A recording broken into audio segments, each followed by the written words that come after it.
Ils sont fidèles au poste. Chaque mercredi, Virginie et Mathieu Ducrot de la librairie Ikoku à Montpellier nous présentent leur coup de cœur en matière de manga. Ce sont des spécialistes, hein, vous ne les trouvez que chez nous. Bonsoir tous les deux. Bonsoir. Quelle présentation, magnifique. Ouais. Vraiment, on commence à prendre nos aises et tout, donc tout va bien.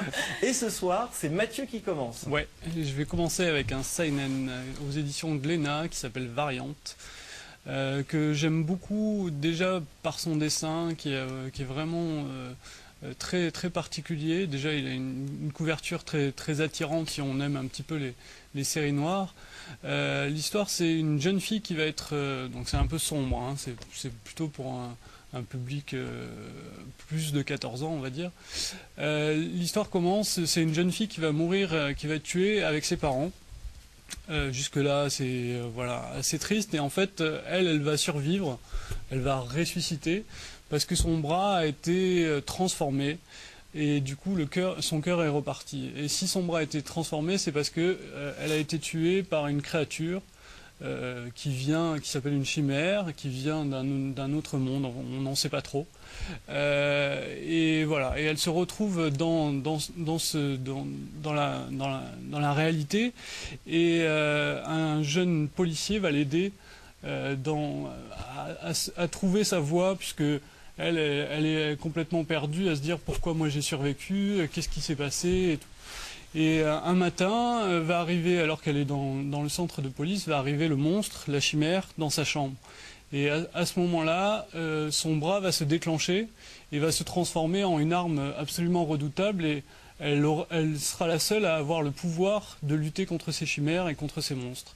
Et voilà. Et donc là, elle va être dans un destin complètement nouveau pour elle, où voilà, elle a perdu ses parents et elle a plus qu'une chose à faire, c'est essayer de sauver le monde, on va dire, de ces chimères, et voilà. C'est vraiment très bien, c'est très bien, enfin voilà, c'est très bien dessiné, comme j'ai déjà dit tout à l'heure.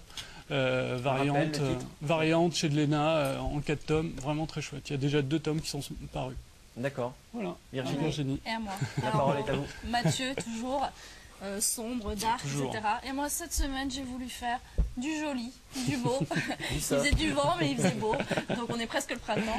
Donc j'ai choisi en fait 2 mangas qui ont la particularité par rapport, comme vous savez très bien Stéphane, le manga, c'est souvent des séries assez longues. Donc on en lit un, on en lit 2, et après ça peut aller jusqu'à 40. Voilà. Donc là en fait j'ai pris un peu contre-pied, et j'ai choisi deux mangas où ce sont plutôt des petites histoires. Mais des petites histoires déjà en 1 ou 2 tomes. Et des petites histoires où il y a un fil rouge pour les 2. Donc je commence par Kami-sama, qui est donc la mélodie du vent, qui est en fait un manga qu'on peut lire à partir de, on va dire, 5 ans. Voilà, en fait c'est un manga qui a la particularité d'être en couleur, et des petites histoires très courtes. Donc en gros, l'histoire de petites filles qui vont rencontrer un chat, qui vont se faire manger par le chat, et qui vont arriver, ça fait un peu penser à Alice au Pays des Merveilles d'une certaine façon, et beaucoup à Miyazaki pour ceux qui connaissent dans l'univers. Donc là c'est vraiment un manga qui est plein de douceur, plein de poésie, qui est vraiment justement pour les enfants, parce qu'il n'y en a pas énormément quand même qui sont sortis pour les tout petits, donc, et pour les grands aussi, c'est vraiment parfait. Donc voilà, il y en a 2 qui sont sortis avec un fil rouge, voilà, qui continue. On peut lire les 2 séparément ou alors ensemble. Et le deuxième, alors c'est d'une... Tout en couleur, hein, vraiment. Oui, non, celui-là, il est... le premier est en couleur, voilà. Mais là, le deuxième, en noir et blanc, c'est d'une mangaka que j'adore, donc qui s'appelle Angel, et donc là, on voit les images, voilà, c'était de Kenza, et là, d'Angel. Donc là, c'est l'histoire, en fait, d'un ange qui va arriver dans la vie d'un jeune homme. Il va commencer à la voir, il ne va pas comprendre ce qui se passe. Un coup elle est là, un coup elle n'est pas là. Et en fait le manga est très bien fait parce qu'il y a différentes petites histoires où on va retrouver cet ange-là. Et en fait on va comprendre que cet ange donc, est le fil conducteur de toutes les petites histoires et de tous les petits personnages. Et qu'au final, en fait, elle va réunir et elle va permettre la rencontre, alors qu'on croit au départ que ce sont des histoires indépendantes, elle va permettre la rencontre de chacun des personnages pour changer leur vie. C'est d'une douceur. Le trait donc je ne vais pas dire son nom parce que je ne vais pas y arriver, on va dire d'Erika, est un trait qui est assez tremblant et qui montre justement que l'humain n'est pas lisse, l'humain est plein d'émotions et plein de fragilité, mais qu'il y a des choses dans la vie, et souvent on les rencontre, parce que c'est souvent par ça qu'on grandit, c'est magnifique. Donc voilà, j'adore. Donc vous conseillez... Et c'est beau, c'est plein d'amour, franchement. Quel beau message. Voilà, et c'est bientôt le printemps, alors...